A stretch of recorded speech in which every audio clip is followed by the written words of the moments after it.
अगर आपका player selection सब सही हो रहा है लेकिन कप्तान और उप कप्तान सही नहीं हो रहा है, इसी वजह से आप कॉन्टेस्ट हार जा रहे हो, तो दोस्तों यह वीडियो आपके लिए ही है। इस वीडियो को देखने के बाद मैं गारंटी देता हूं कि आपको कोई और वीडियो देखने की जरूरत नहीं पड़ेगी, क्योंकि दोस्तों ये वीडियो बहुत ही अलग होने वाली है। इतनी डिटेल्स वीडियो आपको कहीं नहीं मिलेगी, इसीलिए इन तक जरूर देखना, क्योंकि लास्ट में मैं आपको एक लाइव डेमो भी दिखाऊंगा कि कप्तान और उप कप्तान कैसे चूज करते हैं, बिल्कुल परफेक्ट एग्जाम्पल के साथ। क्योंकि दोस्तों यह एक ऐसी टॉपिक है जिसे बिना एग्जाम्पल के समझा नहीं जा सकता। ट्रिक बताने वाला ही हूँ जिससे आप 90% लोगों से अलग निकल जाओगे, इसीलिए वीडियो बहुत ही इंपॉर्टेंट है, इसे इन तक जरूर देखिएगा। तो दोस्तों welcome to my YouTube channel. आज की इस वीडियो में मैं आप लोगों को बताने वाला हूँ 2-3 मेंबर और स्मॉल लीग में कैसे कप्तान और उप कप्तान चूज करेंगे। बट दोस्तों वीडियो में आगे बढ़ने से पहले मैं आपसे एक ही रिक्वेस्ट करना चाहूंगा, अगर आपने चैनल को अभी तक सब्सक्राइब नहीं किया है तो यार दोस्तों जल्दी से चैनल को सब्सक्राइब कर दें दोस्तों, क्योंकि यार चैनल अभी तक नया है और आपके सपोर्ट की बहुत ज़्यादा ज़रूरत है इस चैनल को। दोस्तों इस चैनल पर आपके लिए ऐसी इन्फॉर्मेटिव वीडियो आती रहेगी। अब आते हैं इस मुद्दे पर कि कप्तान और उप कप्तान चूज कैसे करें। देखो दोस्तों, आप मानो या ना मानो, ड्रीम 11 में आप परफेक्ट प्रॉफिट करना चाहते हो तो कप्तान और उप कप्तान को चूज करना आना चाहिए, क्योंकि अगर आप यहाँ गलती करते हो तो यार ये गलती आपका क्लीनशिप लॉस में तब्दील हो जाती है, और अगर आप सही कप्तान और उप कप्तान चूज करते हो तो आप क्लीनशिप विन कर जाते हो। तो यही क्लीनशिप विन के लिए हम 4 पॉइंट्स को ध्यान में रख के कप्तान और उप कप्तान बनाएंगे। स्टेप बाय स्टेप मैं हर एक पॉइंट को क्लियर करूंगा। इसमें से पॉइंट 3 और 4 बहुत ही इंपॉर्टेंट है, इसीलिए आप इसे मिस बिल्कुल भी नहीं कीजिएगा। तो दोस्तों सबसे पहला पॉइंट को ध्यान में रखना है कप्तान और उप कप्तान सिलेक्शन करते समय हुआ है कि पिच टाइप और दोस्तों टीम स्ट्रक्चर सबसे पहला पॉइंट आता है। ध्यान से सुनिएगा दोस्तों, ये बहुत ही इंपॉर्टेंट है, क्योंकि ये डिसाइड करता है हमें किस सिलेक्शन से कप्तान और उप कप्तान सेलेक्ट करना है। तो दोस्तों पिच बैटिंग फ्रेंडली हो तो इस केस में विकेट कीपर सेक्शन से 1 प्लेयर, बैटिंग सेक्शन से 4-5 प्लेयर और ऑलराउंडर सेक्शन से 2-3 प्लेयर और बॉलिंग सेक्शन से 3 प्लेयर सेलेक्ट करने होते हैं। तो इस केस में हमें बैटिंग सेक्शन और बॉलिंग ऑलराउंडर सेक्शन से कप्तान और उप कप्तान को चूज करना होता है। और अगर पिच बॉलिंग फ्रेंडली रही हो तो हम दोस्तों 1 wicket keeper, 3 batsman, 2-3 bowling allrounder और 4-5 बॉलर्स को अपनी टीम में रखते हैं। और कप्तान और उप कप्तान की बात आती है तो हमें बॉलिंग ऑलराउंडर सेक्शन तथा बॉलिंग सेक्शन से बनाना होता है। और अगर पिच न्यूट्रल की बात आती है तो दोस्तों अगर पिच न्यूट्रल है इस केस में हमें 1 विकेट कीपर, 4 बैट्समैन, 2 ऑलराउंडर तथा 4 बॉलर्स को अपनी टीम में रखना होता है। कप्तान और उप कप्तान को बैटिंग सेक्शन तथा बॉलिंग सेक्शन से बनाना होता है। अब तक हम लोगों ने क्या जाना, टीम का स्ट्रक्चर कैसे बनता है, टीम कैसे बनता है, इसके बारे में हम लोगों ने जाना। अब दोस्तों हम जानेंगे दूसरा पॉइंट, जो कि है टीम फॉर्मेशन।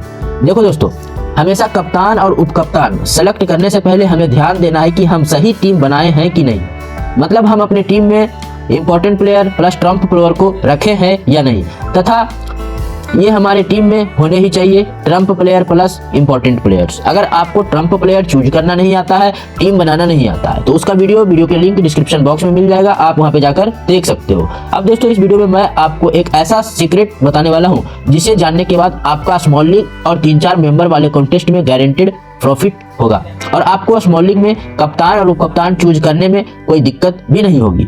तो लास्ट के 2 पॉइंट आप ध्यान से सुनिएगा दोस्तों।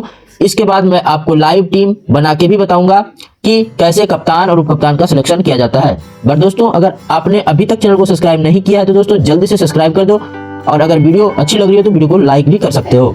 अब हमारा तीसरा पॉइंट है जो कि मैच टाइप का है। मेरे 8 इयर्स के फैंटेसी एक्सपीरियंस तथा बहुत सारे मैच को खेलने के बाद मुझे पता चला T20 तथा T10 मैचेस में हमेशा कप्तान और उप कप्तान, बॉलर्स तथा बॉलिंग ऑलराउंडर्स को ही चूज करना चाहिए। होंगे रन्स ज्यादा हो ना हो, विकेट्स ज्यादा गिरते हैं, और अगर विकेट्स गिरेंगे तो ऐसे बॉलर्स को कप्तान और उप कप्तान बनाओ जिनका रिसेंट परफॉर्मेंस बढ़िया हो और वो डेथ में भी बॉलिंग कर रहे हो, उनको डेथ में भी बॉलिंग करने मिलती हो। आप देखना गारंटेड आप दिन में अगर 5 कॉन्टेस्ट ज्वाइन कर रहे हो तो दोस्तों उसमें से आप 3-4 तो कंफर्म जीत जाओगे, ये मेरी गारंटी है। और कुछ देर में मैं आपको इसका लाइव एग्जांपल भी समझाऊंगा। बट वीडियो में आगे बढ़ने से पहले मैं आपको बताना चाहता हूं कि स्मॉल लीग टीम तथा मेगा जीएल टीम बनाने के लिए प्लेयर्स का स्टेट्स देखना बहुत ही इंपॉर्टेंट है। अगर आपको मैचेस में प्लेयर्स का स्टेट्स प्रेडिक्शन देखना है तो दोस्तों आप हमारे टेलीग्राम ग्रुप को भी ज्वाइन कर सकते हो। मैं दोस्तों बाकी यूट्यूबर जैसे नहीं हूँ, पहले मैं आपको आपका जो है बेसिक वो कंप्लीट करवाऊंगा, फिर आपको टीम प्रोवाइड करवाऊंगा। अब हम आते हैं नेक्स्ट और मोस्ट इम्पोर्टेंट पॉइंट, जो कि है सिलेक्शन परसेंटेज, जो कि मेरा लास्ट जो है पॉइंट है। देखो दोस्तों, आप नोटिस किए होंगे, जब भी कॉन्टेस्ट में मेंबर्स बढ़ते हैं तो विनर्स की टीम में उतने ही रिस्की कप्तान और उप कप्तान होते जाते हैं। सीधी सी बात है दोस्तों, अगर आप दो मेंबर्स का कॉन्टेस्ट ज्वाइन कर रहे हो तो हम हमेशा सेफ कप्तान और उप कप्तान की चूज किया जाता है। सेफ कप्तान और उप कप्तान मतलब वो प्लेयर जो फॉर्म में हो और उनका कप्तान और वाइस कप्तान सिलेक्शन भी हाई हो, क्योंकि सामने वाला भी सेफ कप्तान और उप कप्तान को ही बनाएगा। तो यहाँ पर रिस्क नहीं ले सकते हैं, क्योंकि यहाँ पर कॉन्टेस्ट का विनर डिसाइड होता है 1-2 प्लेयर्स से जो अपोनेंट से अलग होता है। सिंपल सी बात है दोस्तों, अगर आप 2 मेंबर का कॉन्टेस्ट खेल रहे हो तो उसमें हमें कोई भी रिस्क नहीं लेना होता, बिल्कुल सेफ कप्तान और उप कप्तान का चयन करना होता है, और सामने वाला भी बंदा जो है यही करेगा, और इसका विनर डिसाइड 1-2 प्लेयर से ही होता है। उसी तरह से अगर हम 3-4 मेंबर्स वाले कॉन्टेस्ट में थोड़ा रिस्की कप्तान और उप कप्तान का चयन करना होता है। दोस्तों आपको पता है 3-4 लोगों को पीछा करना है तो आपको थोड़ा सा अलग करना होगा, जो आपको दिमाग थोड़ा सा अलग लगाना होगा, क्योंकि जो सब लोग कर रहे हैं अगर आप वही कर दोगे तो आप कभी भी विनर नहीं बन पाओगे। ओके, ये चीज ध्यान में रखना है। रिस्की का मतलब होता है दोस्तों, आप आंख बंद करके प्लेयर्स का सिलेक्शन नहीं कर लिए।